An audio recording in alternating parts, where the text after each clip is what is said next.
leva ele para o Fluminense. Carlos Neto tivesse entrado com o Juninho X, teria vencido o jogo. Ele ainda deu uma cabeçada ali, tentou alguma coisa.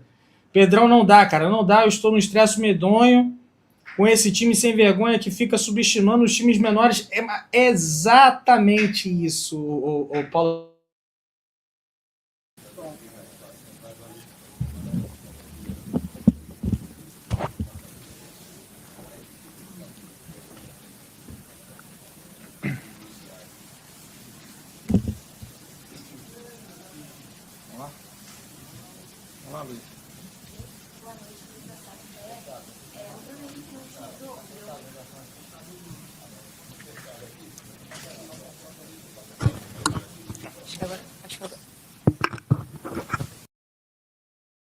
Foi.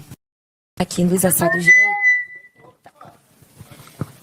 No último jogo, o Bruno Henrique foi na zona mista e falou que teve uma conversa com você para ajudar o Flamengo numa posição que não fosse de 9.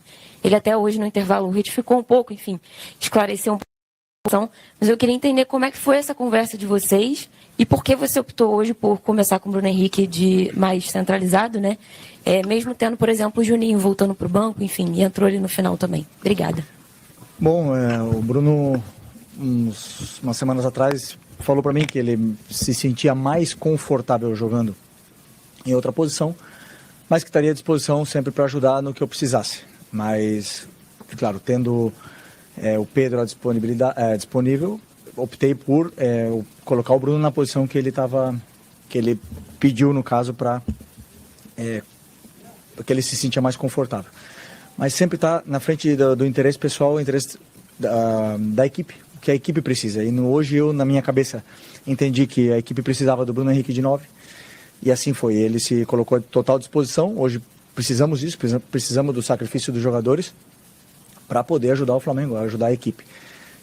Infelizmente não conseguimos a vitória e sempre vai cair a culpa nos jogadores de sempre, vão sempre os que estão fora eram os que deveriam ter jogado, isso é sempre assim no futebol, mas eu sempre sigo, como eu falo para vocês, a minha convicção do que eu acho que é melhor para a equipe. Felipe, boa noite. Gabriel Orfan, canal Paparazzo Rubro Negro e Revista Placar. Felipe, ainda falando sobre essa questão do ataque, o seu time cresceu muito de produção no segundo tempo, especialmente após as substituições. Você entrou com o Alaciano, no fim você acabou colocando o Juninho junto e ambos tiveram uma boa atuação, ao menos no meu ponto de vista. Queria saber o quanto isso impacta na sua decisão de escolher os próximos jogadores que entenderam que talvez fosse uma oportunidade de ouro para eles, e o Wallace, mesmo depois de toda a polêmica que teve recentemente, entrou muito bem, o Juninho, com pouca minutagem, também entrou muito bem. Então, o quanto isso influencia na sua decisão para as próximas partidas?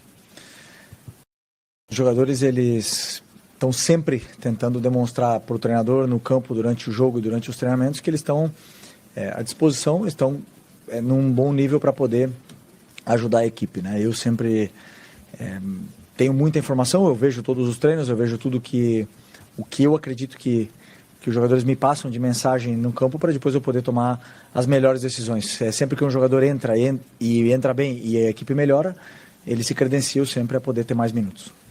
Felipe, boa noite. Mauro Santana, do canal Mauro Santana.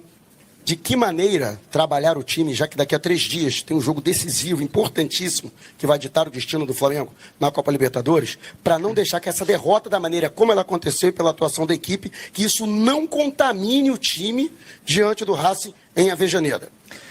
Bom, você falou bem, temos que esquecer rápido, né, a derrota, corrigir os erros do que aconteceu. Realmente fizemos um primeiro tempo muito abaixo, cometemos erros que não costumamos cometer. Demos inúmeras chances para o adversário poder ganhar terreno no campo. Isso nos levou a cada vez estar mais inseguros com a bola e eles aproveitaram a oportunidade.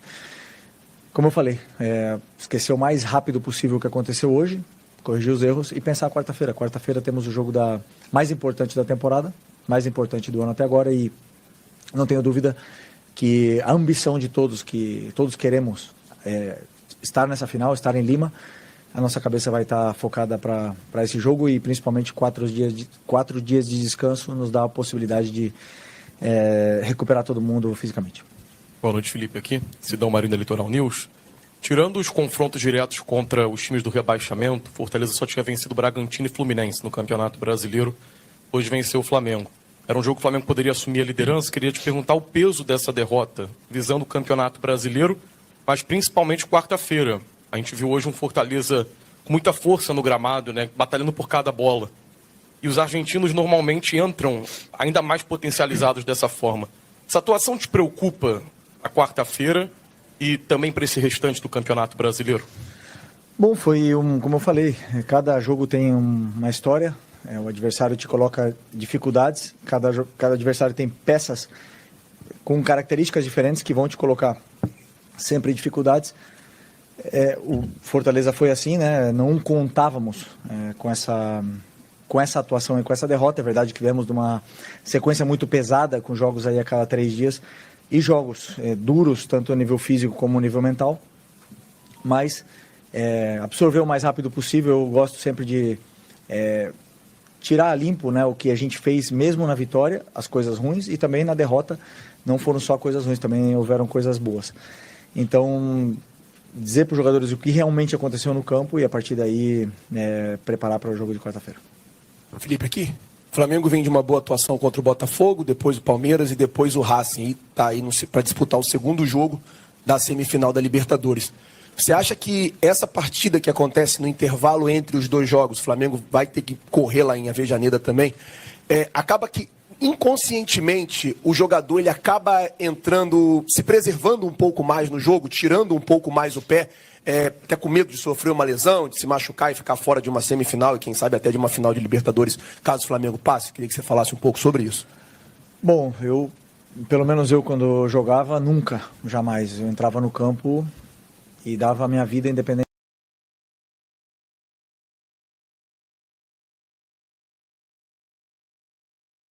do adversário, os passes, até mesmo atacar o espaço, coisas que a gente fez muito menos e pior do que a gente vinha fazendo nos últimos jogos.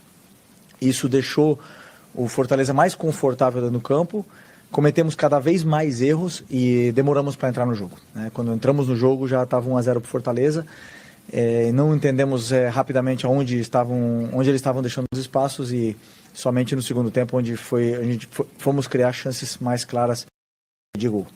Mas não acredito que tenha sido por não colocar o pé, como você fala, senão simplesmente pelo contexto do jogo que aconteceu hoje. Felipe, aqui, ó. Luiz Eduardo Gomes, TVC Esporte Clube, prazer estar falando com você. Você comentou, depois do jogo contra o Racing, depois do primeiro jogo, que esse contra o Fortaleza era o mais importante do ano. Você repete a mesma coisa, né? Falando agora sobre o próximo jogo pela competição continental. Eu queria que você falasse um pouco sobre o aspecto físico, porque o Flamengo saiu atrás do placar, não conseguiu pelo menos um empate. Eu queria saber o quanto que isso pode interferir para o duelo pela Libertadores, até porque o Racing não joga nesse final de semana, descansa até a próxima decisão. E se de alguma forma você foi surpreendido pelo Fortaleza na postura, ou realmente era isso que você esperava, marcação aguerrida, um time forte na marcação, que apostasse nos contra-ataques, se de alguma forma você foi surpreendido, pelo menos naquele início de jogo? Não, nenhuma surpresa, zero. Um treinador com as ideias muito claras, estava muito evidente o que ia acontecer no jogo e sabíamos que íamos ter dificuldade para poder entrar nesse bloco do Fortaleza e que eles iam apostar sempre na transição, que já foi assim contra o Cruzeiro, né, com o Breno Lopes e hoje Barreiro, né, Barreiro o atacante. Então sabíamos bem dessa dupla de ataque e dos contra-ataques que eles iam nos proporcionar. Por outro lado, a parte física, viemos de 3 jogos em 6 dias, afeta um pouco, mas agora para quarta-feira temos 4 dias, e isso aí nos permite recuperar os jogadores fisicamente. Felipe, boa noite. Rafael Felipe, Rádio Pitaguari, aqui. Ok. Queria fazer uma pergunta projetando o jogo de quarta-feira, né, tendo em vista que o Bruno Henrique não rendeu muito bem hoje. Se você projeta tirar um homem de referência, jogar com algum falso 9, ou projeta um ataque, já que deve haver espaços no jogo, deve ser um jogo de fazer muita pressão no Flamengo e pode acontecer espaços em transição, jogar em velocidade. Muito obrigado. Bom, ainda temos que preparar o jogo, temos que estudar bem o que aconteceu no último jogo, que a gente acha que pode acontecer no próximo jogo.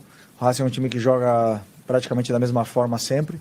Isso nos dá certas pistas, mas o time Só defino mais perto do jogo, assim, quando a gente tiver o plano de jogo montado.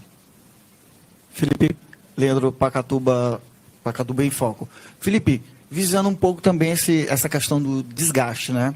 Todo mundo pensava que você poderia vir com um time alternativo, poupando algumas peças que para a gente é o time titular do Flamengo para enfrentar o Racing. Contando também com esse desgaste de viagem, Rio de Janeiro, Fortaleza, Argentina, que vai ser praticamente assim. O que te motivou a trazer algumas peças titulares hoje da equipe do Flamengo para esse jogo do Fortaleza, que na teoria, não foi bem assim, mas na teoria seria um jogo mais fácil? Bom, primeiro que o time que entrou no campo hoje é o time que eu acreditava que era o melhor para ganhar do Fortaleza. E tenho que pensar, na minha opinião, simplesmente em ganhar do Fortaleza, era o que eu tinha na minha mente. E eram jogadores que estavam bem recuperados, estavam frescos, estavam em um bom momento para poder vencer, tendo em conta tudo o que aconteceu nos últimos 3 jogos antes desse jogo do Fortaleza. Infelizmente não vencemos e sempre vai entrar na questão poupar, não poupar, se poupa tá errado, se não poupa tá errado. Então, como eu falo sempre, sigo as minhas convicções e vocês, claro, estão aí para criticar ou para elogiar. Felipe, aqui, por favor. Toninho Vieira, estamos aqui com a nossa equipe do Portal Crajubá, Rádio São Francisco FM, do Crato, Tempo de Juazeiro. Permita-me abrir um parêntese para cumprimentar o Rodrigo.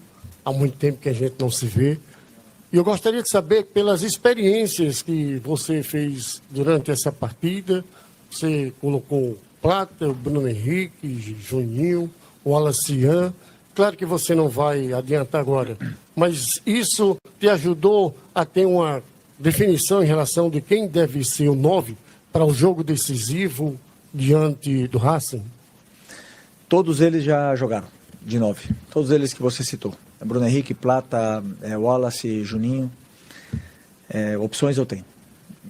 O jogo de hoje é um jogo totalmente diferente do que vai acontecer na próxima quarta-feira. Como eu falei, ainda vou estudar bem como vai ser o próximo jogo e a partir daí montarei o plano de jogo e os jogadores que vão jogar. Obrigado, boa noite, pessoal. Valeu.